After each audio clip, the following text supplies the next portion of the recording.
प्यारे दोस्तों, आज की इस वीडियो में हम इस पर डिटेल से बात करेंगे कि हुजूर पाक सल्लल्लाहु ताला अलैहि वसल्लम ने दो बहनों को एक बिस्तर पर सोने से क्यों मना फरमाया है, और साथ ही साथ सोने के आदात भी आपको बताएंगे। इसीलिए इस वीडियो को आखिर तक जरूर देखिएगा।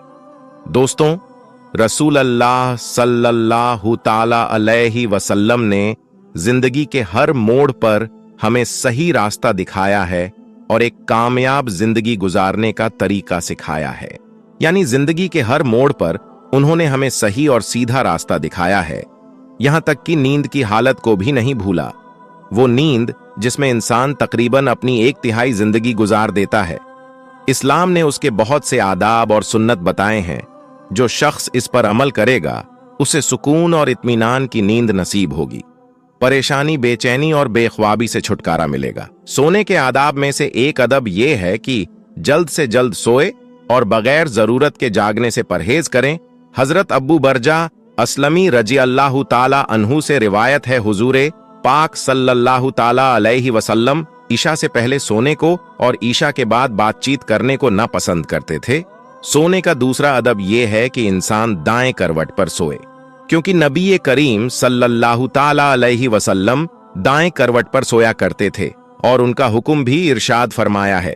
हजरत बराबीन आजिब रज़ियल्लाहु ताला अन्हु फरमाते हैं कि नबी करीम सल्लल्लाहु ताला अलैहि वसल्लम दाई करवट पर लेटा करते थे, और हजरत बराबिन आजिब रज़ियल्लाहु ताला अन्हु को भी आप सल्लल्लाहु ताला अलैहि वसल्लम ने दाई करवट पर ही लेटने का हुक्म दिया।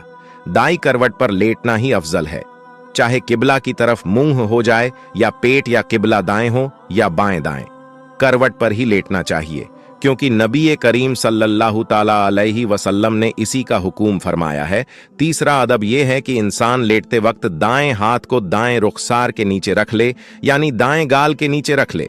हजरत अब्बू हुरैरा रज़ी अल्लाहु ताला अन्हु ने बयान किया कि हुजूर पाक सल्लल्लाहु ताला अलैहि वसल्लम ने फरमाया है कि जब भी तुम में से कोई शख्स अपने बिस्तर पर आ जाए तो अपना बिस्तर झाड़ ले, इसलिए कि वो नहीं जानता कि क्या चीज उसकी गैर मौजूदगी में उसमें दाखिल हो गई है। सोने से पहले हाथ और मुंह में गोश्त, चर्बी वगैरह की महक हो तो इसको धो लेना चाहिए। हुजूर पाक सल्लल्लाहु ताला अलैहि वसल्लम ने फरमाया, जिसके हाथ में गोश्त या चर्बी की महक या उसका असर मौजूद हो और उसे धोए बगैर सो गया, फिर उसे कोई मुसीबत पहुंची तो उसे चाहिए कि वो अपने आप को ही कोसे। सोने से पहले खाने पीने के बर्तनों को ढांक देना चाहिए। सोने से पहले खाने पीने के बर्तनों को बिस्मिल्लाह कहकर ढांके। अगर कोई चीज ना मिले तो कम से कम एक लकड़ी ही सही बिस्मिल्लाह कहकर उन पर रख देनी चाहिए, इसलिए कि शैतान बंद दरवाजों को और ढके हुए बर्तनों को नहीं खोलता। सोने से पहले आग और चिराग बुझा दिया करें। हजरत जाबिर बिन अब्दुल्लाह रज़ियल्लाहु ताला अन्हु से रिवायत है कि रसूल अल्लाह सल्लल्लाहु ताला अलैहि वसल्लम ने फरमाया, रात में जब तुम सो जाओ तो चिराग बुझाकर ही सोना और दरवाजा बंद कर दो। हजरत अब्दुल्ला इब्ने उमर रज़ियल्लाहु ताला अन्हु फरमाते हैं कि हुजूर पाक सल्लल्लाहु ताला अलैहि वसल्लम ने इरशाद फरमाया, सोते वक्त अपने घरों में आग को जलते हुए ना छोड़ो। और एक और रिवायत में है कि चिराग बुझा दो, क्योंकि कभी कभार चूहा चिराग की बत्ती को भड़काकर घर वालों को जला डालता है। ऐसी छत पर सोना मना है जिसके चारों तरफ कोई आड़ ना हो जो गिरने पड़ने से रोक सके। रसूल खुदा सल्लल्लाहु ताला अलैहि वसल्लम ने फरमाया, जो शख्स ऐसी छत पर सोए जिसके चारों तरफ कोई आड़ ना हो और वो ऊपर से गिरकर मर जाए या उसे कोई नुकसान पहुंचे तो इसका जिम्मेदार वो खुद है। दोस्तों, ये थे कुछ सोने के आदाब जिनको बताना मैंने जरूरी समझा।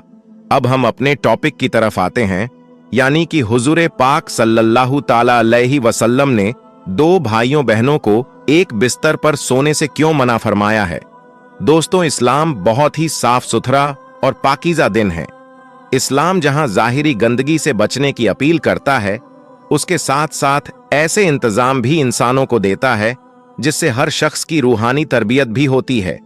इस्लाम ने माँ बाप के लिए जहां उन्हें खुद गुनाह के कामों से बचने का हुक्म दिया है, वहां पर उनके बच्चों के लिए भी हुक्म दिया है।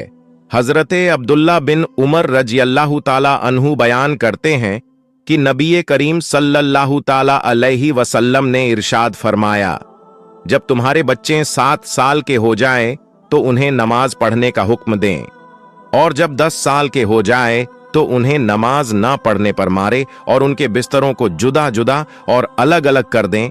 अल्लामा महमूद मोहम्मद रहमतुल्लाह ताला अलैह अब्बू दाऊद की शरह में लिखते हैं कि उनके बिस्तर जुदा जुदा कर दो। इसका मतलब यह है कि उनके सोने की जगह अलग अलग बनाओ, इसलिए कि जब वो 10 साल को पहुंचते हैं तो वो बालिग होने के करीब हो जाते हैं, उनकी शहवत ज्यादा होती है और उनके बिगड़ने का ज्यादा डर होता है। ये इस बात का सबूत दे रहा है कि औलाद के माँ बाप पर वाजिब है कि बच्चे जब 10 साल की उम्र को पहुंच जाए तो वो बच्चों के बिस्तर अलग कर दें, चाहे वो भाई ही क्यों ना हो। हुजूर पाक सल्लल्लाहु ताला अलैहि वसल्लम ने बच्चों को अलग अलग बिस्तरों पर सुलाने का जो हुक्म आज से 1400 साल पहले दिया था, आज की मेडिकल साइंस न सिर्फ इसको मान रही है बल्कि इस पर जोर देते हैं, इसके फायदे गिनवाते हैं और इससे लापरवाही बरतने पर बुरे अंजाम से भी डराते हैं।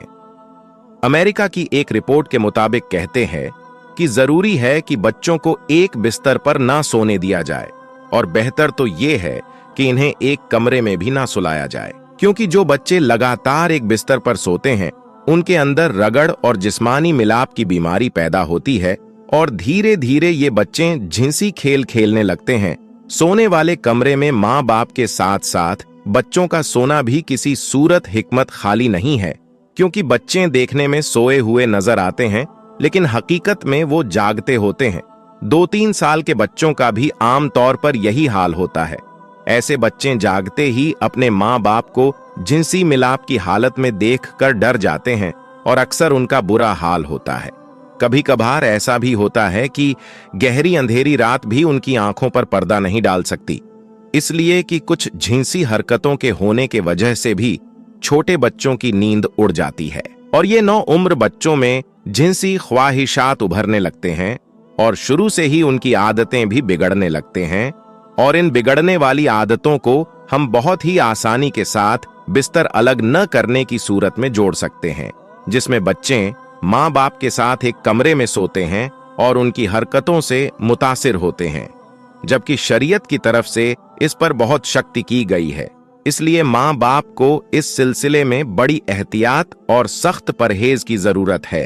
अल्लामा मुनावी जामे शबीर की शरह में लिखते हैं कि जब तुम्हारी औलाद 10 साल की उम्र को पहुंच जाए तो उनके वो बिस्तर जहां वो सोते हैं जुदा जुदा कर दो, शहवत की मुसीबतों से डरते हुए, अगरचे 2 बहनें ही क्यों ना हो।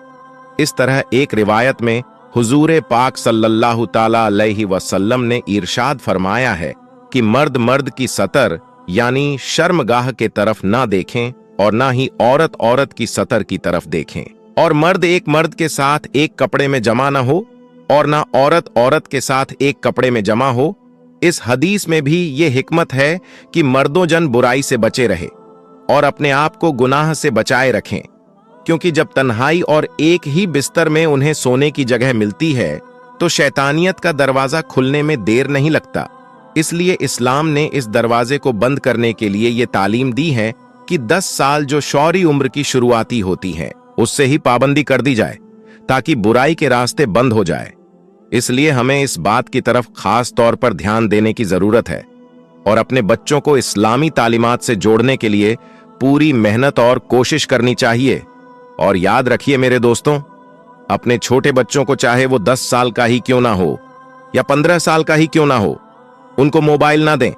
अगर आप उनके हाथों में मोबाइल देते हैं और वो किसी कोने में जाकर अपने छोटे भाई को ले जाकर अगर वो कोई भी चीज देख रहे हैं, मसलन आपको पता है कि वो कोई ऐसी चीज नहीं देख रहा है, वो तो कोई गेम खेल रहा होगा या वो कोई कार्टून देख रहा होगा, ऐसा हमें लगता है, लेकिन आज का एल्गोरिदम इतना फास्ट है, आज की सोशल मीडिया इतनी एक्टिव है, इतना मॉडर्न हो चुका है कि बच्चों के सामने भी ऐसी ऐसी चीज आती है।